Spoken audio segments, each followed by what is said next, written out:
No submundo da máfia italiana, o respeito é a única moeda que impede o derramamento de sangue. Lorenzo e Vittoria eram o casal perfeito do crime organizado, unindo as duas linhagens mais poderosas da Europa. Mas por trás das joias e dos banquetes, uma traição sórdida estava sendo tecida. Entre lençóis de seda e promessas proibidas, Lorenzo selou seu destino ao subestimar a mulher que jurou protegê-lo. Prepare-se para uma crônica de luxúria, conspiração e uma vingança final onde a honra é lavada com o sangue dos traidores. A cidade de Palermo repousava sob um céu de chumbo, ignorando que, nas mansões muradas da encosta, o destino da Cosa Nostra estava prestes a ser reescrito. Lorenzo Moretti não era apenas um homem, ele era o herdeiro de um império de aço e silêncio. Sua presença comandava o ar nos salões de mármore, e ao seu lado, Vittoria, filha do clã de Marco, representava a personificação da elegância aristocrática que camuflava a violência de sua linhagem. O casamento deles não fora apenas uma união de almas, mas um tratado de paz que mantinha os fuzis abaixados há uma década. Vittoria movia-se pelos corredores da mansão com a graça de uma pantera, mas seus olhos, afiados como lâminas de barbear, notavam as nuances que os outros ignoravam. O perfume de Lorenzo havia mudado. O ritmo de suas chegadas tardias não condizia mais com as reuniões do conselho. Havia uma névoa de segredo que o envolvia, um distanciamento que não era causado pelo peso dos negócios, mas pelo entorpecimento do desejo por outra carne. Enquanto Vittoria organizava o jantar de aniversário da família, Lorenzo encontrava-se em um refúgio discreto na costa. Lá, a atmosfera era impregnada pelo cheiro de maresia e pecado. Giulia, a mulher que ousara se infiltrar entre o herdeiro da máfia e sua esposa, era o oposto da rigidez de Vittoria. Ela era o caos, a pele quente e a ausência de regras. Naquela tarde, o escritório luxuoso de Lorenzo tornou-se o cenário de uma entrega selvagem. As mãos dele, que poucas horas antes assinavam ordens de execução, agora exploravam com urgência as curvas de Giulia. Não havia sutileza, apenas a fome de quem vive constantemente à beira da morte. O suor brilhava sob a luz baixa, e cada toque era uma afronta direta aos códigos de honra que Lorenzo jurara defender. Ele se perdia no calor daquela mulher, ignorando que cada gemido compartilhado era um prego a mais no caixão de sua reputação. Enquanto isso, na mansão principal, Vittoria encontrou o que tanto temia. No bolso de um dos paletós de Lorenzo, um recibo de uma joalheria de luxo. Uma pulseira de diamantes negros que nunca chegou ao seu pulso. O coração da leoa da máfia não se partiu, ele endureceu. Ela conhecia o preço da desonra. Naquele momento, o silêncio da casa tornou-se opressor, e a certeza da traição transformou o amor em um cálculo frio de sobrevivência. Lorenzo retornou tarde, com o cheiro de Giulia ainda impregnado em sua mente, fingindo o cansaço do trabalho. Ele beijou a testa de Vittoria, sem perceber que o toque dela era gélido como o de um cadáver. Ele acreditava ser o mestre do jogo, o predador supremo, mas não notava que a rede estava começando a fechar ao seu redor. Vittoria sorriu, um sorriso que não chegava aos olhos, enquanto planejava o primeiro passo de uma jornada que não aceitaria sobreviventes. A noite caiu sobre Palermo, trazendo consigo a promessa de que segredos guardados na cama de uma amante sempre encontram o caminho de volta para casa, geralmente acompanhados por uma lâmina. O que Lorenzo não sabe é que Vittoria já começou a movimentar as peças no tabuleiro, e o próximo encontro dele com a amante pode ser vigiado por olhos que ele jamais imaginou. A manhã em Palermo surgiu com uma névoa densa, escondendo as colinas e os segredos que nelas habitavam. Para Vittoria, o despertar não trazia a paz habitual, mas sim uma clareza cortante. O peso do recibo da joalheria em suas mãos, na noite anterior, havia sido o catalisador de uma transformação interna. Ela não era uma esposa comum, era uma de Marco, criada entre o cheiro de pólvora e o som de ordens sussurradas. Enquanto Lorenzo ainda dormia, com a respiração pesada de quem se exaurira em braços alheios, Vittoria observava-o da poltrona de veludo no canto do quarto. Ela notou a marca quase imperceptível de um arranhão no ombro dele, um troféu de uma paixão que não lhe pertencia. O silêncio na mansão Moretti era estratégico. Vittoria começou a agir sem proferir uma única palavra. Ela não confrontaria o marido com gritos ou lágrimas. Na máfia, o confronto direto sem um plano é um erro fatal. Ela convocou, através de sinais discretos, os seus informantes mais leais, homens que deviam a vida ao seu pai e que viam nela a verdadeira força daquela linhagem. A ordem era simples: seguir cada passo de Lorenzo, documentar cada paragem, identificar a mulher que ousava desafiar a estrutura de dois impérios. Enquanto isso, Lorenzo sentia-se invencível. O perigo da traição agia como um estimulante, tornando seu sangue mais quente e as suas decisões nos negócios mais agressivas. Ele acreditava que Vitória, na sua elegância contida, jamais desconfiaria da sua vida dupla. Ao meio-dia, ele saiu da sede da empresa de fachada, alegando uma inspeção nas docas, mas o seu destino era o apartamento de luxo, de frente para o mar, que ele mantinha para Júlia sob um nome falso. Nesse refúgio de luxúria, a realidade do mundo exterior deixava de existir. Júlia esperava-o vestindo apenas a audácia de quem sabe o poder que exerce sobre um homem poderoso. O encontro deles foi imediato e voraz. Lorenzo descarregava nela toda a tensão de uma vida de responsabilidades e crimes. Sobre a mesa de mogno, entre garrafas de vinho caro e documentos de transações ilegais, ele possuía-a com uma urgência que beirava a possessão. As mãos dele, calejadas e firmes, exploravam o corpo de Júlia com uma intimidade que ele já não dedicava à esposa há anos. Era uma dança de suor e gemidos abafados pelas paredes à prova de som, onde a moralidade era uma palavra esquecida. Júlia, porém, não era apenas uma amante passiva. Ela alimentava o ego de Lorenzo, sussurrando como ele era o único verdadeiro rei da cidade, instigando-o a tomar mais poder, a ser menos dependente das tradições dos de Marco, a família de Vitória. Ela plantava sementes de discórdia enquanto o envolvia em pernas sedosas, tornando-se uma droga da qual ele não conseguia mais se livrar. Ela queria o lugar que pertencia à Vitória, cega pelo brilho dos diamantes e pelo sangue que eles carregavam. Contudo, a poucos metros dali, dentro de um carro de vidros escuros, a lente de uma câmara capturava a entrada e a saída de Lorenzo. Vitória recebeu as fotografias horas depois. Ver a prova visual da traição foi como sentir uma bala atravessar o seu peito, mas ela não sangrou. O seu rosto permanecia uma máscara de porcelana fria. Ela analisou o rosto de Júlia nas imagens, uma mulher jovem, bonita, mas sem a profundidade de quem sobreviveu a guerras entre clãs. Vitória percebeu que a traição de Lorenzo não era apenas carnal, era uma traição à aliança, à honra e à sobrevivência de ambos. Ao jantar, o ambiente estava carregado. O tilintar dos talheres de prata contra a porcelana fina parecia o som de espadas a chocar-se. Lorenzo tentava manter a conversa trivial, falando sobre novos carregamentos e lucros recordes, mas sentia algo diferente na atmosfera. O olhar de Vitória, outrora acolhedor, agora parecia atravessá-lo, procurando a verdade escondida sob a sua pele. Ele sentiu um arrepio que não soube explicar, uma premonição de que o seu paraíso particular estava a começar a ruir. Vitória, com uma calma aterradora, serviu-lhe o vinho tinto preferido, observando-o beber. Ela pensava em como o sangue de Lorenzo teria a mesma cor daquele líquido se ele continuasse a subestimar a sua inteligência. Ela sabia que a vingança na máfia não é um ato de impulso, mas um prato servido com a precisão de um cirurgião. O primeiro passo estava dado, ela conhecia a face da inimiga. O segundo passo seria isolar Lorenzo, fazendo-o acreditar que estava mais seguro do que nunca, enquanto ela cavava, centímetro por centímetro, a cova onde ele e a amante seriam depositados. A noite terminou com Lorenzo tentando aproximar-se de Vitória no quarto, num gesto de culpa mascarado de carinho. Ela permitiu o toque, mas o seu corpo estava rígido, uma estátua de gelo que ele já não conseguia aquecer. Enquanto ele dormia, Vitória levantou-se e foi até ao escritório, onde começou a queimar as fotografias, uma a uma. As chamas refletiam-se nos seus olhos escuros, prometendo um incêndio que consumiria tudo o que eles construíram. O que Vitória planeia para Júlia ultrapassa a morte física. Ela quer que a amante sinta o peso de ter entrado num jogo onde as regras são escritas com dor. E o próximo passo envolve uma visita inesperada que deixará Lorenzo sem saída. O sol de Palermo batia implacável contra as janelas da mansão, mas para Vitória, o calor não passava de uma ilusão.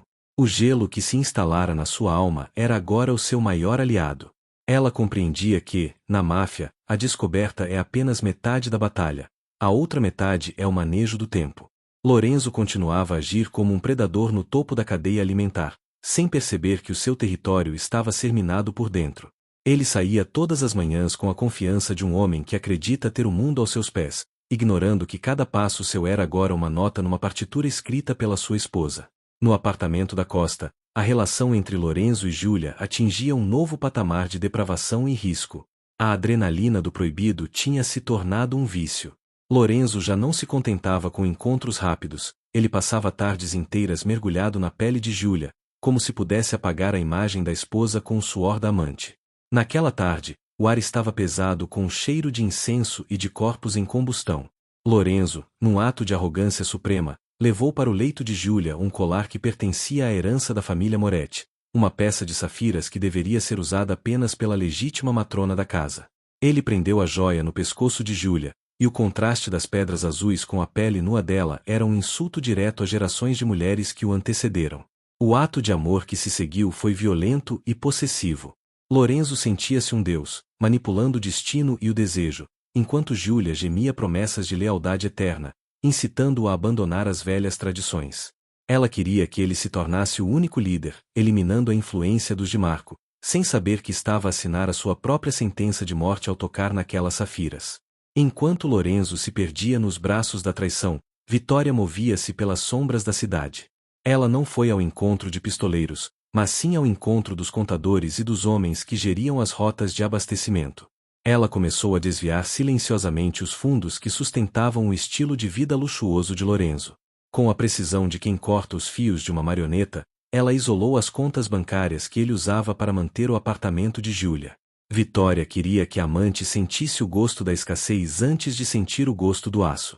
A vingança de Vitória não seria apenas física, seria uma destruição total da identidade de Lorenzo. Ela começou a espalhar rumores subtis no submundo. Pequenas insinuações de que Lorenzo estava a tornar-se suave, de que estava a ser manipulado por uma mulher de fora do círculo. Na máfia, a percepção de fraqueza é um convite ao abate. Os outros clãs começaram a observar os movimentos de Lorenzo com olhos famintos, e o respeito que ele tanto prezava começou a rachar como vidro sob pressão. Numa tarde de chuva inesperada, Vitória decidiu que era a altura de Giulia saber quem era a verdadeira dona do tabuleiro. Enquanto Lorenzo estava numa reunião forjada pelo próprio sogro, Vitória enviou um presente ao apartamento da amante. Não era uma bomba, nem uma ameaça escrita. Era um envelope contendo um único item, um lenço de seda bordado com as iniciais de Vitória, manchado com o que parecia ser sangue seco, e uma fotografia da mãe de Giulia a caminhar pelo mercado central de Palermo. A mensagem era muda, mas gritava: "Eu sei quem és, eu sei onde estás e eu sei quem amas." O pânico que se instalou no coração de Giulia foi instantâneo. O luxo do apartamento pareceu subitamente uma jaula. Quando Lorenzo chegou, esperando encontrar o calor habitual, encontrou uma mulher trêmula e paranoica. Giulia tentou explicar o medo que sentia, mas Lorenzo, cego pela própria prepotência, riu das suas preocupações. Ele acreditava que Vitória era demasiado civilizada para tais táticas e que o seu nome ainda era escudo suficiente para qualquer ameaça.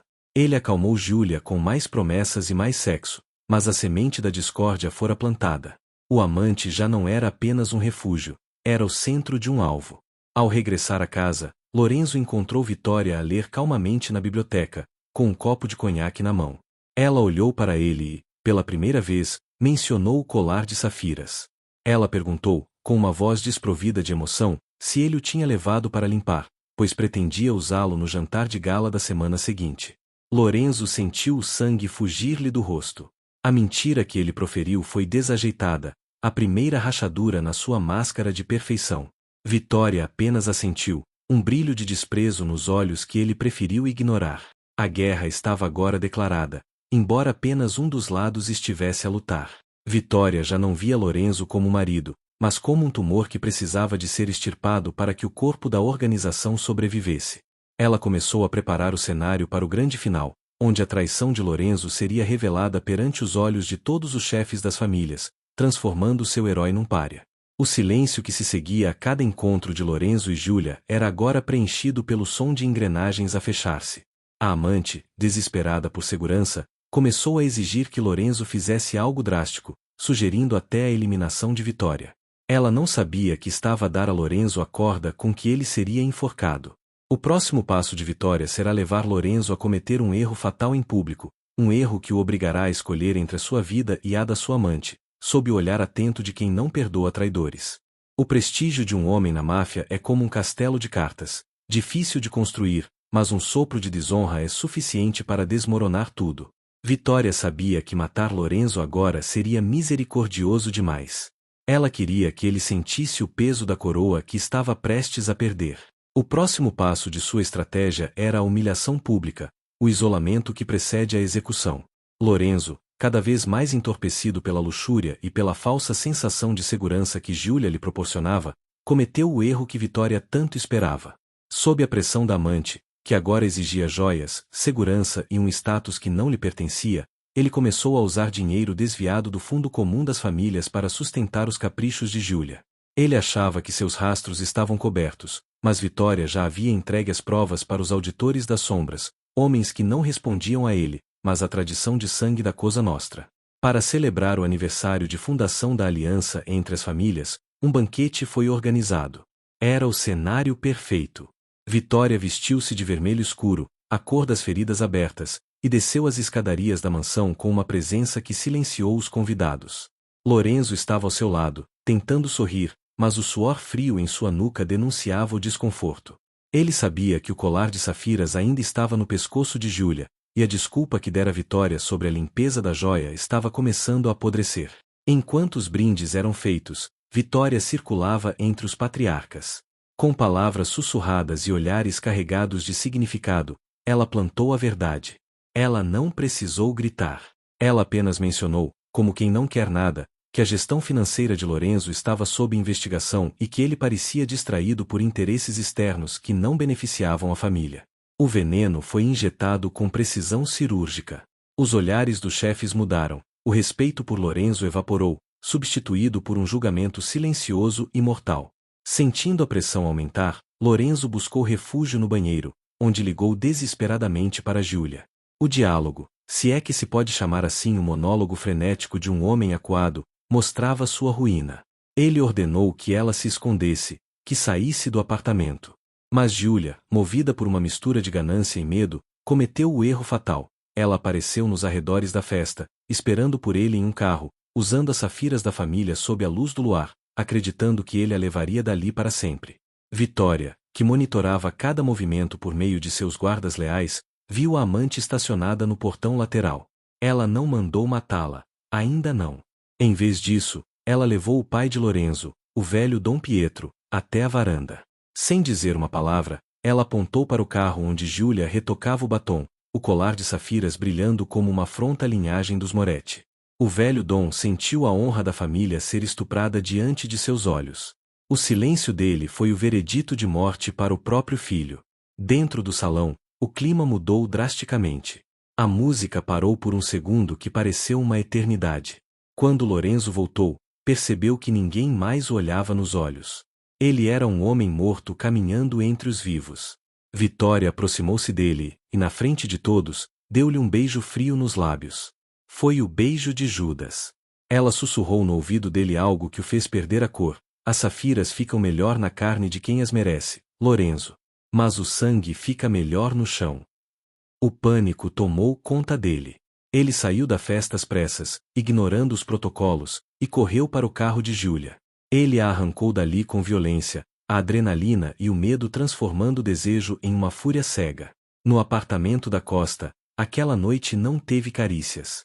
Teve gritos e desespero. Lorenzo percebeu que estava cercado. Giulia chorava, percebendo que o sonho de ser a rainha da máfia tinha se tornado um pesadelo de fumaça. No auge do desespero, Lorenzo e Giulia buscaram consolo um no outro, em uma última e desesperada cena de luxúria que mais parecia um ritual fúnebre. Eles se entregaram com a ferocidade de quem sabe que o amanhã é uma incerteza. O sexo era amargo, tingido pelo medo da morte que rondava o corredor. Lorenzo possuía Giulia como se pudesse usá-la de escudo contra o destino, enquanto ela se agarrava a ele como um náufrago a um pedaço de madeira podre. Eles não ouviram o som da porta sendo destrancada. Eles não sentiram a presença dos homens de preto que ocuparam a sala de estar em silêncio absoluto. Vitória estava sentada na poltrona da sala, segurando uma taça de vinho, esperando que o ato final no quarto terminasse para que o verdadeiro espetáculo começasse. Lorenzo acredita que ainda tem uma rota de fuga, mas ele não sabe que todos os seus seguranças já juraram lealdade à Vitória. O despertar dos amantes na manhã seguinte não será com o sol, mas com o brilho frio do aço. O silêncio que se seguiu ao êxtase desesperado de Lorenzo e Giulia era absoluto, interrompido apenas pelo som rítmico das ondas batendo nos rochedos abaixo do apartamento. Lorenzo, deitado entre lençóis de seda amarrotados, sentiu um calafrio que não vinha da brisa marinha. Havia um cheiro no ar que não deveria estar ali, o perfume de rosas negras de Vitória. Ao abrir os olhos, ele não encontrou a penumbra solitária do quarto. As luzes da sala de estar estavam acesas, projetando sombras longas sob a porta entreaberta. Lorenzo levantou-se, o coração martelando contra as costelas como um animal enjaulado. Giulia, sentindo a ausência do calor dele, despertou em seguida, a expressão de sono rapidamente substituída por uma máscara de terror puro. Ela viu o que Lorenzo viu, as silhuetas de 3 homens imóveis no corredor, como estátuas de mármore destinadas a guardar um túmulo. Quando Lorenzo saiu do quarto, cobrindo-se apenas com um roupão de cetim, encontrou sua esposa sentada no centro da sala. Vitória estava impecável. Nem um fio de seu cabelo estava fora do lugar, e sua serenidade era mais aterrorizante do que qualquer grito de fúria. Em cima da mesa, ela havia colocado as fotos da traição, o colar de safiras, que ela mesma havia recuperado enquanto eles dormiam, e um revólver de prata que pertencera ao avô de Lorenzo. Vitória não disse uma palavra. Ela apenas serviu um segundo copo de vinho e empurrou-o na direção da cadeira vazia à sua frente. Lorenzo sentou-se, as mãos tremendo tanto que o cristal da taça tilintava contra a madeira. Giulia apareceu na porta do quarto, enrolada em um lençol, os olhos vermelhos de choro, as pernas vacilantes. Vitória olhou para ela não com ódio, mas com a curiosidade de quem observa um inseto prestes a ser esmagado. O suplício psicológico começou. Vitória ligou a televisão da sala. As imagens que passavam não eram de filmes, mas sim câmeras de segurança ao vivo da casa da mãe de Giulia e do esconderijo onde o irmão de Lorenzo tentava organizar uma fuga para o exterior. Vitória estava mostrando que o mundo deles havia sido reduzido a cinzas em poucas horas. Ela havia tomado as propriedades, as rotas, o dinheiro e, o mais importante, a lealdade dos soldados. Lorenzo tentou falar, tentou articular uma súplica ou uma justificativa baseada nos velhos códigos de honra, mas o olhar de Vitória o silenciou. Ela pegou o colar de safiras e jogou-o no chão, aos pés de Giulia. O som das pedras preciosas batendo no piso frio ecoou como uma sentença. Vitória queria que eles entendessem que a traição não tinha sido apenas contra um casamento, mas contra a fundação de um império que não perdoa a fraqueza. Durante as horas seguintes, o apartamento tornou-se um teatro de sombras. Vitória obrigou-os a permanecerem ali, assistindo a sua própria ruína financeira e social ser transmitida em tempo real. Lorenzo via seus aliados sendo presos ou executados em mensagens de texto que chegavam ao celular de Vitória. Ele percebeu que sua amante, Giulia, era apenas o combustível que Vitória usou para queimar tudo o que ele amava. A tensão sexual que antes unia os amantes transformou-se em repulsa mútua. Sob o olhar julgador da esposa traída, Lorenzo começou a culpar Giulia, chamando-a de sedutora e oportunista em seus pensamentos, enquanto Giulia via em Lorenzo apenas um covarde que não conseguia protegê-la. Vitória sorria discretamente. A desintegração do laço entre os traidores era a parte mais doce de seu banquete de vingança. Perto do amanhecer, Vitória levantou-se. Ela caminhou até Giulia e, com uma delicadeza cruel, tocou o rosto da jovem. A amante encolheu-se, esperando o golpe que não veio. Vitória apenas sussurrou algo que os microfones da sala não captaram, mas que fez Giulia desabar em soluços convulsivos. A esposa então se dirigiu à porta, sinalizando para os guardas. Lorenzo achou que aquele era o fim, que seriam levados para o porto. Mas Vitória parou no limiar da porta e disse, com uma voz clara e gélida, que eles tinham 1 hora. 1 hora para decidir quem deles merecia viver, pois ela só tinha espaço para um corpo no porta-malas, e o outro ficaria para os corvos. Ela deixou o revólver de prata sobre a mesa e saiu, trancando a porta por fora. O quarto agora é uma cela onde o amor se transformou em instinto de sobrevivência. Lorenzo e Giulia olham para a arma sobre a mesa, e o primeiro sinal de luz do sol revela que, na máfia, o único perdão possível é o silêncio eterno. A sala do apartamento, que outrora fora o palco de promessas sussurradas e prazeres proibidos, agora exalava o cheiro metálico do medo.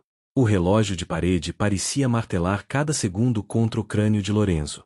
Vitória lhes dera 1 hora e uma única arma. A estratégia dela era diabólica, transformar os amantes em carrascos um do outro, provando que o que eles chamavam de amor era apenas uma aliança de conveniência e luxúria. Lorenzo e Giulia evitavam se olhar. O revólver de prata sobre a mesa de mogno brilhava sob a luz fria da manhã, exercendo uma atração magnética e sinistra. Lorenzo, o homem que comandava soldados e decidia destinos, sentia-se agora um animal acuado. Ele olhou para Giulia, não via mais a mulher sedutora que o fazia esquecer o mundo, mas sim o motivo da sua ruína. Se não fosse pela ganância dela, se não fosse pelo desejo insaciável que o cegara, ele ainda estaria no trono da máfia. Giulia, por sua vez, sentia o veneno do ressentimento correr em suas veias. Ela percebeu, pela forma como Lorenzo segurava o roupão e evitava sua proximidade, que ele estava pronto para sacrificá-la. A sobrevivência na máfia nunca foi sobre lealdade, mas sobre quem puxa o gatilho primeiro. Ela começou a se mover lentamente, as pontas dos dedos roçando o lençol que a cobria, os olhos fixos na coronha da arma. A tensão explodiu em um movimento súbito. Lorenzo saltou em direção à mesa, mas a culpa e o tremor nas mãos o tornaram lento. Giulia, movida pelo puro instinto de uma presa que se recusa a morrer, lançou uma garrafa de vinho contra ele. O cristal estourou no ombro de Lorenzo, manchando o cetim branco de vermelho. Eles se atracaram no chão, em uma luta desprovida de qualquer dignidade. Não havia mais nada daquela paixão que os incendiava. Agora, era apenas unhas cravadas na pele, dentes cerrados e gemidos de esforço e ódio. Lorenzo conseguiu dominar Giulia pelo peso do corpo, prensando-a contra o piso frio. Suas mãos, que antes acariciavam aquelas curvas com adoração, agora apertavam o pescoço dela com uma fúria assassina. Ele gritava em silêncio, os olhos injetados, despejando nela toda a frustração de ter perdido seu império. Giulia lutava, arranhando o rosto de Lorenzo, os pulmões implorando por ar, até que ela conseguiu alcançar um dos pedaços de vidro quebrado da garrafa. Com um movimento desesperado, ela golpeou o braço de Lorenzo. O grito de dor dele ecoou pelas paredes vazias. Ele recuou, segurando o ferimento, e naquele breve segundo de distração, Giulia rastejou até a mesa e agarrou o revólver de prata. Ela se levantou, cambaleante, apontando a arma com ambas as mãos para o homem que jurara amá-la para sempre. Lorenzo parou. O suor e o sangue escorriam por seu rosto. Ele olhou para o cano da arma e depois para os olhos selvagens de Giulia. Ele tentou usar sua voz de comando, mas o que saiu foi um sussurro patético de súplica. Ele percebeu, com um horror tardio, que Vitória estava certa. Eles eram o câncer um do outro. Giulia não hesitou. O dedo dela apertou o gatilho, mas o som que se ouviu não foi o de um disparo. Foi um clique seco. Um vazio ensurdecedor. Ela apertou de novo. E de novo. O revólver estava descarregado. Nesse exato momento, o som da fechadura eletrônica ecoou pelo apartamento. A porta se abriu lentamente, revelando Vitória. Ela não estava sozinha. Atrás dela, dois dos soldados mais brutais de Dom Pietro seguravam câmeras e correntes. Vitória entrou na sala com um sorriso gélido, batendo palmas de forma lenta e sarcástica. Ela caminhou até o centro da sala, pegou o revólver das mãos trêmulas de Giulia e abriu o tambor, mostrando que estava vazio. Vitória queria ver até onde a grande paixão deles iria antes de se transformar em tentativa de homicídio. Ela os filmara. Cada golpe, cada tentativa de estrangulamento, cada palavra de ódio proferida no calor da luta pela sobrevivência. Agora, ela tinha prova definitiva para mostrar a todo o conselho da máfia. Lorenzo Moretti não era apenas um traidor, era um covarde que tentará matar a própria amante para salvar a pele. Vitória deu um sinal aos soldados. Lorenzo e Giulia foram imobilizados e forçados a se ajoelharem um de frente para o outro, no meio dos vidros quebrados e do vinho derramado. O teatro acabou, disse Vitória, pegando uma caixa de munição real do bolso de seu casaco de grife. Agora, vamos começar a gravar a cena que o público realmente quer ver. A cena em que vocês pagam a dívida com juros. A atmosfera no apartamento, que outrora exalava o perfume caro de Giulia e a autoconfiança de Lorenzo, agora estava impregnada com o cheiro acre do suor, do sangue e do vinho azedo. Vitória movia-se pelo ambiente como uma divindade da justiça antiga, implacável, fria e absolutamente no controle. Os dois amantes, ajoelhados entre os cacos de vidro, pareciam sombras murchas de si mesmos. A luz da manhã, que agora entrava pelas janelas amplas, já não trazia esperança, mas sim a clareza brutal de que não haveria fuga. Vitória aproximou-se da mesa de mármore, com uma calma que fazia os pelos do braço de Lorenzo se arrepiarem, começou a carregar o revólver de prata. O som metálico de cada bala entrando no tambor era como o tic-tac de um relógio de execução. Ela não olhava para eles. Sua atenção estava em um tablet posicionado sobre o aparador. Na tela, em uma videoconferência criptografada, estavam os rostos dos patriarcas das 5 famílias de Palermo, incluindo o pai de Lorenzo, Dom Pietro. O julgamento não seria em um tribunal de mármore, mas ali, naquele altar de pecado. Vitória queria que a desonra de Lorenzo fosse consumida em tempo real pelos homens que ele um dia esperou liderar. Ela virou a câmera para que o conselho visse o estado deplorável do herdeiro Moretti, ferido, humilhado e subjugado pela esposa que ele acreditava ser apenas um adorno em sua vida. Vejam bem, começou Vitória, sua voz projetando-se com uma clareza absoluta para quem assistia. Este é o homem que deveria proteger as nossas rotas e manter o sigilo das nossas operações. Um homem que trocou o sangue da família pela carne de uma estranha. Um homem que, minutos atrás, tentou matar sua cúmplice para implorar por uma vida que ele já não possui. Lorenzo tentou falar, mas um dos soldados de Vitória atingiu-o na nuca com a coronha de um fuzil, fazendo-o beijar o chão ensanguentado. Giulia, ao seu lado, tremia tanto que seus dentes batiam.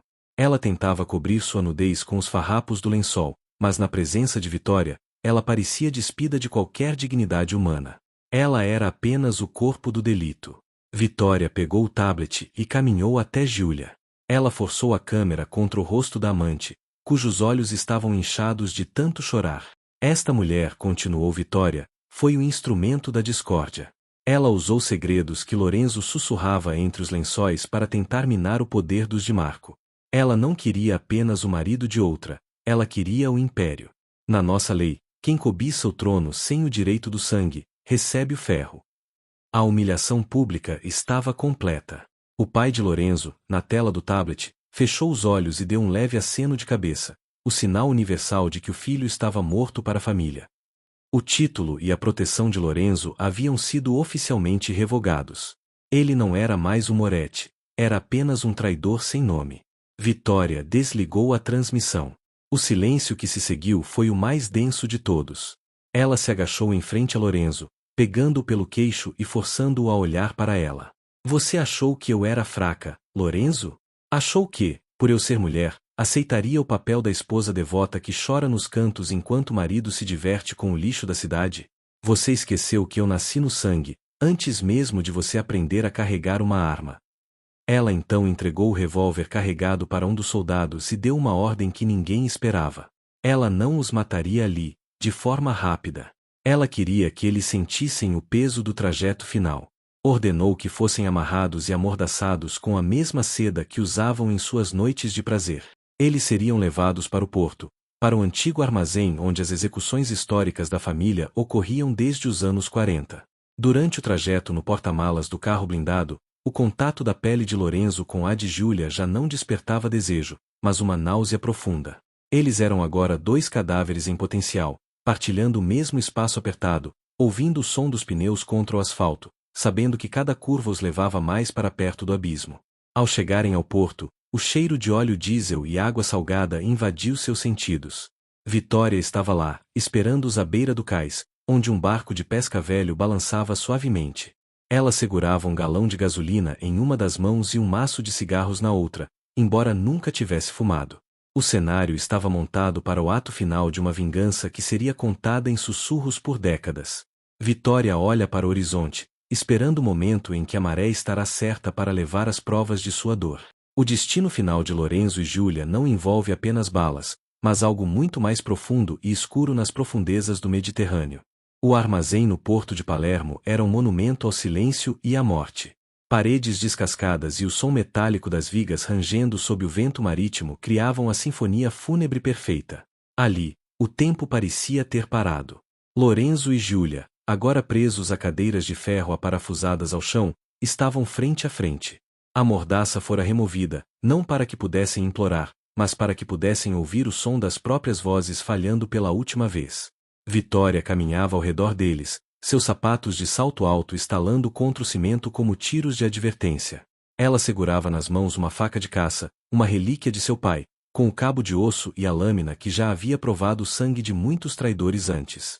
O brilho da lâmina refletia a luz pálida que filtrava pelas frestas do telhado, iluminando o terror nos olhos de Júlia e a resignação amarga no rosto de Lorenzo. A tortura de Vitória, porém, não era apenas física. Ela começou a falar sobre o futuro que eles haviam destruído. Relatou, detalhe por detalhe, como o conselho da máfia já havia dividido os bens de Lorenzo entre os outros capitães. Como a mansão onde eles viveram seria queimada para purificar a desonra. E, o golpe mais cruel, como a família de Júlia, no interior da Sicília, havia sido exilada da região, condenada à miséria por causa da ambição desmedida da filha. Júlia soluçava, um som gutural que ecoava pelo armazém. Ela tentou balbuciar uma desculpa, alegando que Lorenzo a forçara, que ele era o mentor de tudo. Lorenzo, ao ouvir a traição final da mulher por quem ele jogará tudo fora, riu de forma histérica. Era o riso de um homem que perderá a sanidade. Ele percebeu que Vitória sempre fora a pessoa mais inteligente na sala, a única que entendia que, no mundo deles, o afeto é uma fraqueza e o poder é a única verdade. Vitória parou atrás de Lorenzo. Com a ponta da faca, ela traçou uma linha fina na bochecha dele, deixando que um fio de sangue corresse pelo pescoço. Você lembra-se do nosso casamento, Lorenzo? Você jurou diante de Deus e das famílias que a sua vida seria o meu escudo. Mas, na primeira curva, você usou a nossa honra para forrar a cama de uma qualquer. Ela então se virou para Júlia. A amante tremia tanto que a cadeira chocalhava. Vitória não usou a faca nela. Em vez disso, pegou um galão de ácido que estava guardado para limpezas industriais do porto. Você amava o brilho dos diamantes negros, não era, Júlia? Amava o status que a pele de um Moretti te dava. Vitória derramou um pouco do líquido no chão, perto dos pés descalços da amante, e o chiado do concreto sendo corroído foi o som mais aterrorizante que Júlia já ouvirá. A noite avançava e a exaustão emocional transformava o medo em uma agonia latente. Vitória obrigou Lorenzo a assistir enquanto seus homens marcavam a pele de Júlia com ferro quente, não para matá-la, mas para que ela levasse a marca da traição para o túmulo. O cheiro de carne queimada misturou-se ao da maresia, um odor que Lorenzo jamais esqueceria nos poucos minutos de vida que lhe restavam. Vitória queria que eles sentissem o desespero de serem esquecidos antes mesmo de morrerem. Ela mostrou-lhes os novos documentos. Ela era agora a regente oficial das operações dos Di Marco e dos Moretti. Ela havia unificado o poder que eles tentaram fragmentar. A traição deles fora o degrau que ela precisava para se tornar a mulher mais poderosa da Sicília. Perto da hora final, Vitória ordenou que os dois fossem levados para a borda do cais, dentro do armazém, onde uma abertura dava diretamente para as águas negras e profundas do porto. O barco de pesca estava pronto, carregado com correntes e pesos de chumbo. Lorenzo olhou para Vitória, uma última centelha de dignidade surgindo em seus olhos. Ele pediu que ela matasse Júlia e o poupasse, ou que o matasse e a deixasse ir. Ele ainda tentava negociar com o destino. Vitória apenas sorriu, um sorriso de uma beleza cruel. Vocês entraram juntos nisso, Lorenzo. Seria uma falta de cortesia da minha parte separá-los agora. Na vida, vocês dividiram a mentira. Na morte, dividirão o abismo. Ela sinalizou para os soldados. As correntes começaram a ser enroladas em volta dos corpos de Lorenzo e Júlia, unindo-os um ao outro, costas com costas. Eles estavam tão próximos que podiam sentir o batimento cardíaco acelerado um do outro, uma última conexão antes do fim. O som dos motores do barco sendo ligado sinaliza que o tempo de conversa acabou. Vitória segura a arma de prata, agora com o tambor cheio, pronta para dar o veredito final que selará esta história de sangue. O ápice da tragédia chegou. Sob a lua pálida que iluminava o porto de Palermo, o destino dos traidores estava selado. O ar estava saturado com o cheiro de salitre, pólvora e a iminência do fim.